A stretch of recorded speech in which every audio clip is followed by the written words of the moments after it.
सबसे पहले तो जितना आदमी यहाँ हथिन, चाची चाचा भाई बहन, सबसे पहले गोर छू के प्रणाम करबे। हम बाहरी नहीं है, हम गांव की बेटी है, गांव में पढ़ लिए बढ़ लिए हैं। यहाँ तक कि 12 तक की पढ़ाई हम इसी गांव में करिए ना, ऐसा नहीं है कि हम पटना से पढ़ लिए चाहे कहीं बाहर से पढ़ लिए, और इसी गांव के माहौल में पढ़ लिख के बड़ा हो लिए हैं। और आज हमारा ये गर्व हो है कि हम ये गांव से छिए, क्योंकि जब हम शहर में जा रही है और बात कर रही है बतवाइए, पहले लोग कह रहे अच्छा चमथा दियारा से है, लगे रहे कि अच्छा दियारा किए बोले। अब हम गर्व इला करे छिए कि चमथा दियारा भी आवे वाला समय में नाम करते, इला नाम करते है कि कितना लगातार चंदन सर होलखिन चाहे जितना भी आदमी है यहाँ से पढ़ रहे हैं, आगे बढ़ रहे हैं, ये बहुत बड़ी बात है। अभी भी बिहार में ऐसा ऐसा गांव है जहाँ लोग शिक्षित नहीं हो रहे हैं, लेकिन चमथा दियारा के जो आदमी हथिन, जो चाची हथिन, जो भैया हथिन, वो इतना जागरूक हथिन कि अपन बाल बच्चा के पढ़ा रखिन ना, वो चाहे हथिन कि हमारे बाल बच्चा पढ़ के बहुत आगे बढ़े। ये बहुत बड़ी बात है।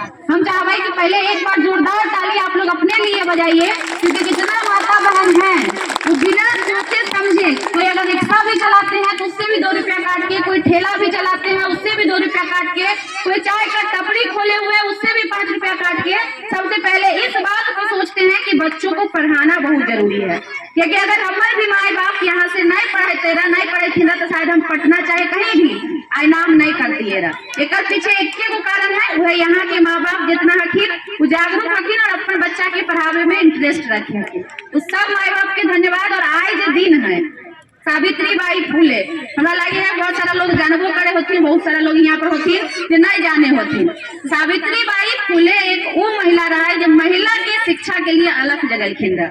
उस समय में जब महिला के सिर्फ और सिर्फ घर में काम करे वाली नौकर समझो, दासी समझो, समझल जा रहा है, उस समय में उस बंधन के तोड़े वाला कोई शख्स रहा है, उस शख्स के नाम है सावित्री बाई फूले, जो पहला आवाज उछल के रहा कि महिला भी पढ़ सकती है, महिला का भी अधिकार है पढ़ने का, उसको उसका ये अधिकार मिलना चाहिए। हालांकि सावित्री बाई फूले बिहार से नहीं थे, सावित्री नहीं थी बिहार से, ये महाराष्ट्र मुंबई से रहती।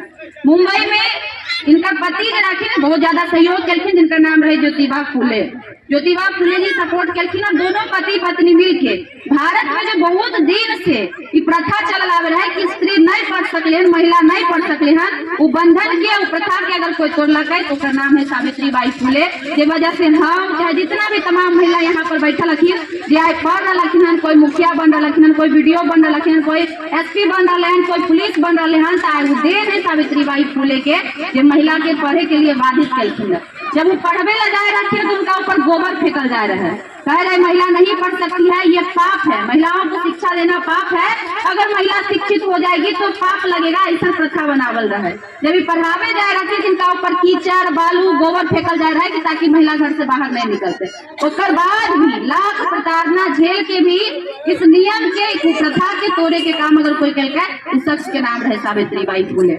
हमारे के फर्ज बने हैं वो महिला के अभिवादन करे के, वो महिला के धन्यवाद करे के, वो महिला पर गर्व करे के, जो महिला की वजह से आज हम इतना गर्व से बोल रही हैं, चाहे पढ़ रही हैं चाहे विदेश जा रही हैं, अगर हम बेटियां तो महिला के हाथ है जिसकी वजह से हम लोग मतलब बाहर जा रही हैं, पढ़ लिख रही हैं। बाकी चंदन सर के बहुत बहुत धन्यवाद करेला चाहबे। चंदन सर आज पहली बार नहीं है कि इस तरह के कोई कार्यक्रम रख रखी है, पहले भी बहुत सारा कार्यक्रम इनकर होले हैं, जिसमें लगातार समाज के जागरूक करे के कोशिश करती है, और ये बहुत अच्छा पहल है। शुरुआत कहीं से भी हो, शुरुआत हो के चाहिए।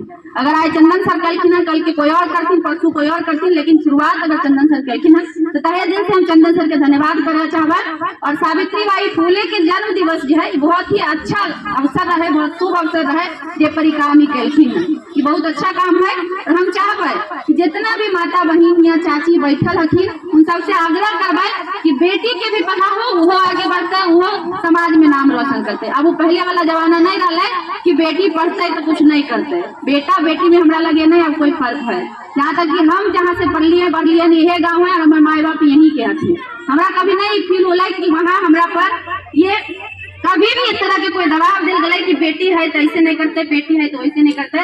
जितना प्यार सम्मान बेटा के दिल गले उतने प्यार सम्मान, यहाँ तक कि हमरा कभी कभी तो शक है कि हमरा बेटा से ज्यादा मानल गए घर में, जितना छूट बेटा के नहीं मिलल होता है ओकरा से ज्यादा छूट हमरा हमारे परिवार से, हमारे माता पिता से मिले। हम अपने आप के धन्य माने छिए कि हमारे जन्म वो माता पिता दिलखिन, जो माता पिता बेटा से बढ़ के हमरा मान लखिन। तब आज हम पटना में जा कहीं भी कुछ बोल सक रही है, चाहे कुछ कर सक रही है। लेकिन हिम्मत के पीछे अगर केकरो हाथ है वो हमारे माता पिता के, तो कोटि कोटि प्रणाम हम अपन माता पिता के करेला चाहबे और इस समाज के करेला चाहबे, क्योंकि इसमें समाज के भी सहयोग हो है। जब समाज से कोई बच्चा आगे जाए ना तो पूरा समाज के सहयोग हो है, जितना भाई हकीम, भैया हकीम, चाचा हकीम, ये सब सहयोग करे हकीम। आंटी लोग इधर इधर बैठल हकीम, इन सभी सब सपोर्ट करे हकीम। ऐसा बात नहीं है कि कोई भी काम इंसान अकेले करे, हमें पूरे लोग के सपोर्ट हो है। हम बस यही कहना चाहबे कि शिक्षा जो है ना बहुत जरूरी है जीवन में, शिक्षित होना, क्योंकि जब लोग शिक्षित हो है ना तब वो समझ पावे है सही गलत में फर्क किया। कुणाल जी अभी बतावे कि बहुत अच्छा बात कलखिन कि दो तरह के शिक्षा हो है, एगो हो है डिग्री पाना, सिर्फ डिग्री ले लेना, वो तो फर्जियो डिग्री ले ले आदमी आजकल जाए है सर्टिफिकेट बनवा ले है पैसा देके, जगह पास पैसा है वो। लेकिन ज्ञान होना वो सबसे सही बात है कि शिक्षा होना ज्ञान के मायने, मतलब थोड़ा पास जानकारी हो कि चाहिए सही और गलत के, तो ये बहुत जरूरी है। कहा जाए शिक्षा वो शेरनी का दूध है जो पिएगा दहाड़ेगा। अगर मजबूत बनावे के है बेटी लोग के एकमात्र काम है ओकरा शिक्षित कर दवा, वो अपने आप मजबूत हो जाते, कहीं ओकरा कोई दिक्कत नहीं होते। कहा जाए शादी हो जाए जब लड़की लोग के तो ससुराल में प्रताड़ित करल जाए, कहा जाए लड़की लोग जब बड़ा हो है तो ओकरा साथ दिक्कत हो है, कहा जाए लड़की लोग के कि कभी भगवान न करे जब विधवा हो जाए, कहा जाए पति रहे तो अब लड़की की करते। लेकिन अगर वो लड़की शिक्षित रहता है तो अगर वो विधवा भी हो जाते तो अपन भरण पोषण वो कर सकते हैं कहीं न कहीं काम करके। पढ़ल लिखल रहता है तो अगर अपना साथ प्रताड़ना होता है तो अपना पता है कि हमारा एक जवाब कैसे देके है। अगर हमारा साथ कोई गलत कर रहा है, अभी के डेट में बहुत खबर ऐसे चले है कि लड़की के साथ गलत हो रहा है, लड़की समाज के डर से चुप हो जाए है, सोचे हम जवाब देवे तो हमारी इज्जत उछलता ही होता है, वो होते है फल्ला ढिमकाना, बहुत सारा समस्या ओकरा साथ आवे। लेकिन अगर वो लड़की शिक्षित है तो वो फिर नहीं सोचे है कि हमारा साथ की होते वो बाद में देखबे, समाज की सोचते वो बाद में देखबे, पहले हमारा साथ गलत होले हैं तो उसके खिलाफ हम आवाज उठेबे। की पावर है शिक्षा में, उसके बाद ओकरा अंदर न डर रहे है न भय रहे, और आत्मनिर्भर बने के सबसे बड़ा हुनर है एकमात्र शिक्षा। हम ये रिक्वेस्ट करबे, सबसे आग्रह करबे कि जितनी भी बेटी है सबके पढ़ाओ ताकि वो आगे बढ़ता है। और एगो फुसुड़े में चमथा के बहुत ऐसा बेटी होते हैं जो आगे चल के चमथा के, बछवाड़ा के और बेगूसराय के नाम रोशन करते हैं। बाकी बहुत बहुत धन्यवाद चंदन सर के फिर से कहना चाहबे कि इतना अच्छा मौका पर हमरा बोलेखिन, इन्वाइट केलखिन, हमरा मौका मिले एक बार सब आदमी से मिले की, क्योंकि ऐसे तो आवे ही है तो इतना ज्यादा आदमी से एक बार में नहीं मिल पावे है, लेकिन ये अच्छा घड़ी है जब इतना सारा आदमी से एक बार में मुलाकात हो गए। सबके बहुत बहुत धन्यवाद।